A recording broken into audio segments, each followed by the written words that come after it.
ഇതുപോലെ വിശ്വാസത്തിൻ്റെ വിസ്മയനീയത കൊണ്ട് നിറഞ്ഞു എന്ന പോലെ നമ്മളിലും വിശ്വാസത്തിൻ്റെ വിസ്മയനീയതകൾ തുറക്കാം. വിശ്വാസത്തിൻ്റെ വിധേയത്വം. റോമർ 1-ാം-അധ്യായത്തിൽ 3 മുതലുള്ള വചനം, ഇത് അവിടുത്തെ പുത്രനും നമ്മുടെ കർത്താവുമായ യേശുക്രിസ്തുവിനെ സംബന്ധിച്ചിട്ടുള്ളതാണ്. എന്താണ്? അവൻ ജഡപ്രകാരം ദാവീദിന്റെ സന്തതിയിൽ നിന്ന് ജനിച്ചവനും മരിച്ചവരിൽ നിന്ന് ഉത്ഥാനം വഴി വിശുദ്ധിയുടെ ആത്മാവിന് ചേർന്ന വിധം ശക്തിയിൽ ദൈവപുത്രനായി നിശ്ചയിക്കപ്പെട്ടവനുമാണ്. അവൻ്റെ നാമത്തെ പ്രതി വിശ്വാസത്തിൻ്റെ വിധേയത്വം സകല ജാതികളുടെ ഇടയിലും ഉളവാകേണ്ടതിന് ഞങ്ങൾ കൃപയും അപ്പസ്തോല സ്ഥാനവും പ്രാപിച്ചിരിക്കുന്നു. യേശുക്രിസ്തുവിൻ്റെ സ്വന്തമാകാൻ വിളിക്കപ്പെട്ടിരിക്കുന്ന നിങ്ങളും അവരിൽ ഉൾപ്പെടുന്നു. പ്രധാനമായിട്ട് ജഡപ്രകാരം ദാവീദിൻ്റെ സന്തതിയിൽ നിന്ന് ജനിച്ചവനും മരിച്ചവരിൽ നിന്നുള്ള ഉത്ഥാനം വഴി. അപ്പം ആ ജഡപ്രകാരമുള്ള ശരീരത്തോടെ ഈ ഭൂമിയിൽ ഈശോ ജീവിച്ചു. എന്നാൽ ആ ജഡം മരിച്ചു. മരിച്ചു കഴിഞ്ഞിട്ട് എന്ത് സംഭവിച്ചു? ഉത്ഥാനം വഴി വിശുദ്ധിയുടെ ആത്മാവിന് ചേർന്ന വിധം ഇനി മരിക്കാത്ത ശക്തിയിൽ ദൈവപുത്രനായി നിശ്ചയിക്കപ്പെട്ടവനാണ്. ഇനി മരിക്കാത്ത ഒരു ശരീരവുമായിട്ട് അവൻ്റെ നാമത്തെ പ്രതി വിശ്വാസത്തിൻ്റെ വിധേയത്വം സകല ജാതികളുടെ ഇടയിലും ഉളവാകേണ്ടതിന് ഞങ്ങൾ കൃപയും അപ്പസ്തോല സ്ഥാനവും പ്രാപിച്ചിരിക്കുന്നു. റോമാക്കാർക്ക് ലേഖനത്തിൻ്റെ അവസാനം, എൻ്റെ സുവിശേഷമനുസരിച്ചും, അതായത് പൗലോസ് അപ്പസ്തോലൻ പ്രഖ്യാപിക്കുന്ന ആ സുവിശേഷം, യേശുക്രിസ്തുവിനെ കുറിച്ചുള്ള പ്രഘോഷണമനുസരിച്ചും രഹസ്യത്തിൻ്റെ വെളിപാടനുസരിച്ചും. അതാണ് ഈ സുവിശേഷം എന്ന് പറയുന്നത്. യേശുക്രിസ്തുവിനെ കുറിച്ചുള്ള സുവിശേഷം എന്ന് പറയുന്നത് വലിയ വിസ്മയനീയമായ രഹസ്യങ്ങളാണത്. ഒന്നും കൂടി ചേർന്നാലും ഒന്ന് തന്നെയാണോ? അതെ. മാത്രമല്ല ഒന്നും കൂടി ചേർന്നാലും ഒന്ന് തന്നെയാണ്. അതെങ്ങനെയാ? അപ്പോഴാണ് രഹസ്യമാകുന്നത്. നമ്മൾ വിശ്വസിക്കുന്ന ഈ ദൈവിക സത്യങ്ങൾ രഹസ്യങ്ങളാണ്, വിസ്മയാവഹമാണ്. രഹസ്യത്തിൻ്റെ വെളിപാടനുസരിച്ച് നിങ്ങളെ ബലപ്പെടുത്താൻ കഴിവുള്ളവരാണ് ദൈവം. യുഗയുഗാന്തരങ്ങളായി നിഗൂഢമായിരുന്ന രഹസ്യം അവിടുന്ന് പ്രവാചകന്മാരുടെ ലിഖിതങ്ങൾ വഴി ഇപ്പോൾ വെളിപ്പെടുത്തി. ഈ രഹസ്യം നിത്യനായ ദൈവത്തിൻ്റെ ആജ്ഞയനുസരിച്ച് അടുത്തതാണ് വിശ്വാസത്തിൻ്റെ അനുസരണത്തിനായി സകല ജനപദങ്ങൾക്കും അറിയപ്പെട്ടിരിക്കുകയാണ്. സർവജ്ഞനായ ആ ഏക ദൈവത്തിന് യേശുക്രിസ്തു വഴി എന്നേക്കും മഹത്വമുണ്ടായിരിക്കട്ടെ.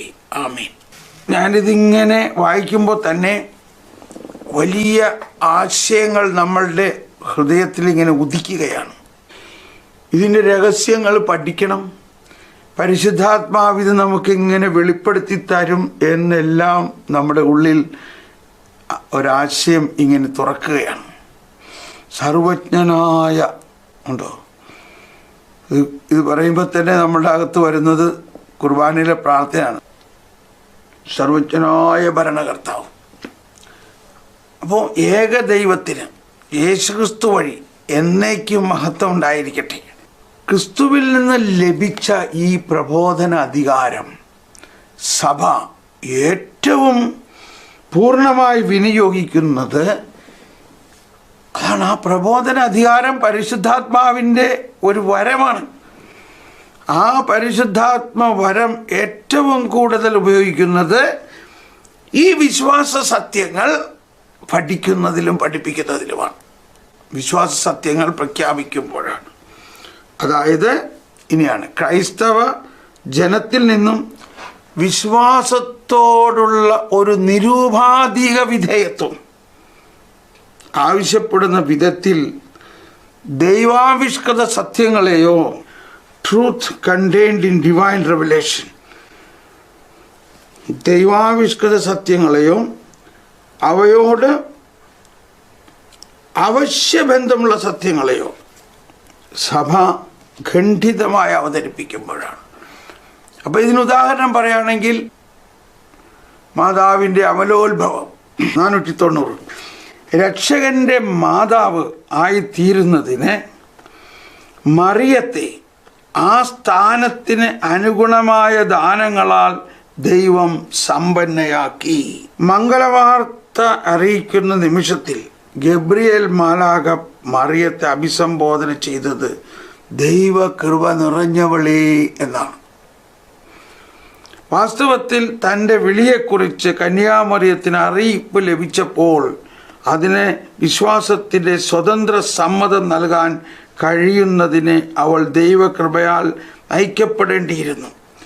ദൈവത്താൽ കൃപാവരം കൊണ്ട് നിറയ്ക്കപ്പെട്ട മറിയം അവളുടെ ഉത്ഭവ നിമിഷം മുതൽ തന്നെ രക്ഷിക്കപ്പെട്ടവൾ ആണെന്ന് നൂറ്റാണ്ടുകളിലൂടെ സഭ ബോധവതിയായി.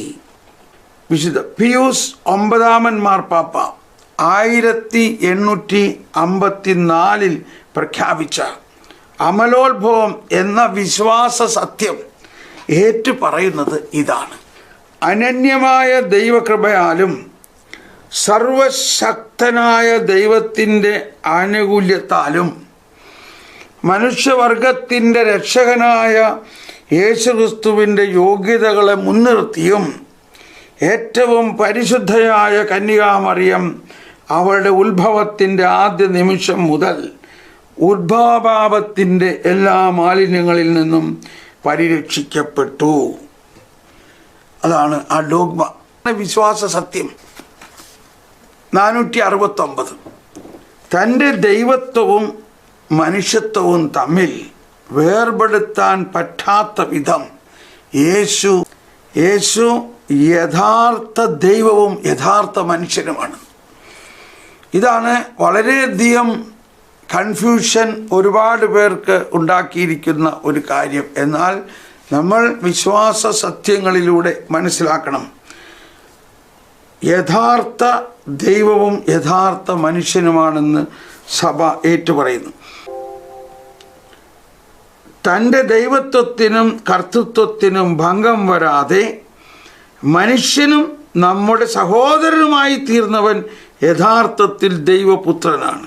ലത്തീൻ ആരാധനക്ക് പുത്രനും പരിശുദ്ധാത്മാവിനും സ്തുതി, അതിലെ പോലെ ഇപ്പോഴും എപ്പോഴും എന്നേക്കും ആമേൻ. കർത്താവേ, ഞങ്ങളുടെ നേരെ കരുണ കാണിക്കണമേ. അവിടുത്തെ പരിശുദ്ധമായ ഉടമ്പടി വിസ്മരിച്ചു കളയരുതേ.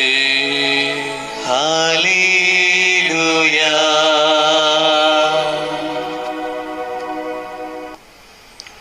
ക്രിസ്തു നമ്മെ തൻ്റെ സഹോദരീ സഹോദരന്മാരായി വിളിക്കുന്നതിൽ ലജ്ജിച്ചില്ല. ഇക്കാരണത്താൽ നമ്മൾ അവിടുത്തോട് നന്ദി പറയുകയും അവിടുത്തെ പുകഴ്ത്തുകയും ചെയ്യുന്നു. കർത്താവായ യേശുവേ, ഞങ്ങൾ അങ്ങയുടെ സഹോദരീ സഹോദരന്മാരാകുന്നു. കർത്താവായ യേശുവേ, അങ്ങ് പാപമൊഴികെ മറ്റെല്ലാ കാര്യത്തിലും ഞങ്ങളെപ്പോലെ മനുഷ്യനായി ഞങ്ങൾ മറ്റുള്ളവരുടെ സന്തോഷത്തിലും ദുഃഖത്തിലും പങ്കുചേരാനും അങ്ങനെ പരസ്പരമുള്ള സ്നേഹത്തിൽ അഭിവൃദ്ധി പ്രാപിക്കാനും ഇടയാവണമെന്ന് പ്രാർത്ഥിക്കുന്നു. കർത്താവായ യേശുവേ, ഞങ്ങൾ അങ്ങയുടെ സഹോദരീ സഹോദരന്മാരാകുന്നു. എന്റെ മകനെ, നീ എവിടെ പോയിരുന്നു? നീ എന്നിൽ നിന്ന് ഇങ്ങനെ മറഞ്ഞിരുന്നത് എന്താണ്? ഞാൻ നിന്നെ എവിടെയെല്ലാം അന്വേഷിച്ചു. അമ്മ എന്തിനാണ് എന്നെ അന്വേഷിച്ചത്?